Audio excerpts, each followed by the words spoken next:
mga kabarangay ko. Tulungan natin si Mayor. Lalo ng ating presidente. Wala tayong magagawa sa buhay natin. Kung kinakalaban tayo, wala tayong magagawa. Pasensya tayo. Kaya minsan, init ng ulo, hindi nawawala. Kaya napapasagot tayo na hindi tama. Bilang official. Kaya Mayoris ko, umasa ka. Isa ako sa likod mo, nakakatulong sa'yo.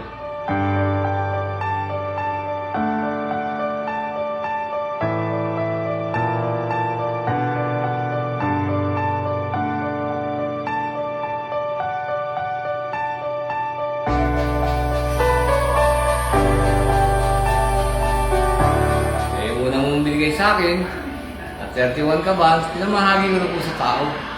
Para na sa ganun, nakaka-4 grade na po ako. Palima ko na po ito, pangimigay. Ganyan po talaga ang buhay. Talagang nasa sakuna tayo eh. COVID-19 na ito, masyadong pinahirapan. Hindi naman Pilipinas lang eh. Buong bansa po ito. Kaya ang ating presidente, natataranta na rin. Kawawa naman din. Iganda rin naman. Nag-iisip araw-araw, sasalita sa TV. Hindi nyo rin malaman ang gagawin niya kung paano, kung saan kukuha rin ng pera. Kawawa rin naman. Katulad din naman. Namimigay na tayo, napipintasan pa tayo, Yorme. Masyadong kawawa ng mga barangay chairman. Diyos ko po, ewan ko. Sa Diyos ko na lang po lahat to. Diyos na po ang bahala rito, Yorme.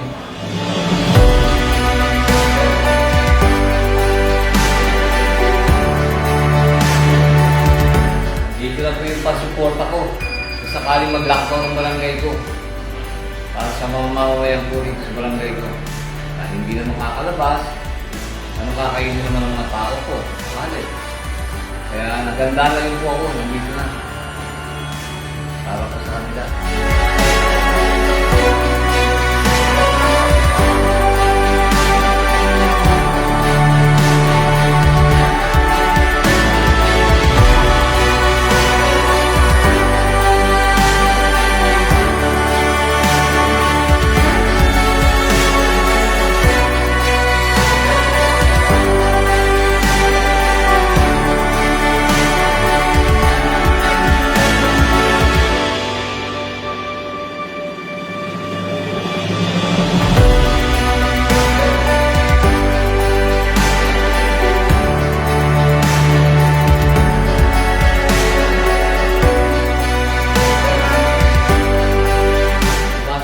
Dami kong bigas, oh.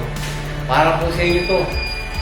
Hindi ko po pagdadamo to. Binili ko po to para ibigay, pamahati sa inyo na nandito ako para tumulong sa panahon na to. Hindi po para mambangga ng tao.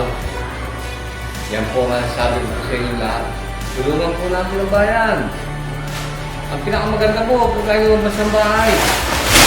Nasa ganon, nasa katuparan ng ating mayor ng Maynila. Ang gusto mangyari sa Maynila. Kita niyo po barangay natin. Wala po na PUI, PUL, o positibo man lang. Kaya sana po, maasa ko sa inyong lahat na ganitong gawin natin. Huwag po tayo labas sa labas ng bahay. Ang face mask, grabe na sa mukha. At huwag po tayo mag-ubad-ubad, palakad-lakad. Dahil pag nahuli po tayo, bukod sa may piyansa, wala pong albor to. Malaki po ang piyansa. Pag wala po kayong ID, nahuli kayo, 3,000. Pag wala kayong mask, 1,000. Sinasabi ko po sa inyo yan dahil mahalaga rin kayong lahat sa akin. Nandito po ako sa peso ko na to. Bababa na lang po ako, may sakuna pa. Kita niyo po. Inabot ko pa to sakuna na to. Nandito ako para tumulong sa inyong lahat. Magandang araw po, mga kabarangay.